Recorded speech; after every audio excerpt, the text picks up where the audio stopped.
एक बार की बात है, एक गरीब औरत थी जिसका नाम ममता था। वह एक छोटे से गांव में अपने पति और दो छोटे बच्चों के साथ रहती थी। ममता का पति एक किसान था, लेकिन खेत बहुत उपजाऊ नहीं था और वे अक्सर किसी तरह अपना गुजारा करते थे। एक दिन ममता के पति बीमार पड़ गए। वह काम करने में असमर्थ थे और परिवार की आय तेजी से कम हो गई। ममता को अपने परिवार को बचाए रखने के लिए हर वह चीज बेचनी पड़ी जो वह कर सकती थी। उसने अपने गहने, अपनी पशुधन और यहाँ तक कि अपना फर्नीचर भी बेच दिया। एक दिन ममता जंगल में घूम रही थी जब उसे एक बुद्धिमान बूढ़ी औरत मिली। बूढ़ी औरत को पता चल गया था कि ममता परेशान थी और उसने उससे पूछा कि क्या गलत है। ममता ने बूढ़ी औरत को अपने पति की बीमारी और वह कैसे अपने परिवार का समर्थन करने के लिए संघर्ष कर रही थी के बारे में बताया। बूढ़ी औरत ने धैर्यपूर्वक सुना और फिर उसने कहा, ममता, मैं देख सकता हूं कि तुम एक मजबूत और दृढ़ निश्चयी महिला हो। तुम इस चुनौती को पार कर जाओगी, लेकिन पहले तुम्हें अपने डर को छोड़ना सीखना होगा।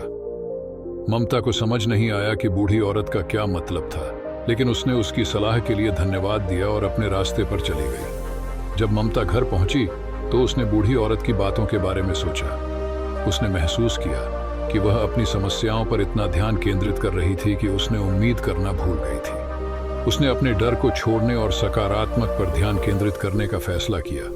ममता ने उन सभी चीजों की एक सूची बनाना शुरू किया जिनके लिए वह आभारी थी। वह अपने स्वास्थ्य, अपने परिवार और अपने आसपास की दुनिया की सुंदरता के लिए आभारी थी। उसने ध्यान और योग का भी अभ्यास शुरू किया। इसने उसे अपना दिमाग साफ करने और वर्तमान क्षण पर ध्यान केंद्रित करने में मदद की। समय के साथ ममता का दृष्टिकोण बदलना शुरू हो गया। वह अधिक आशावादी और आशा से भरी हुई हो गई। उसने भी नए अवसरों को नोटिस करना शुरू कर दिया।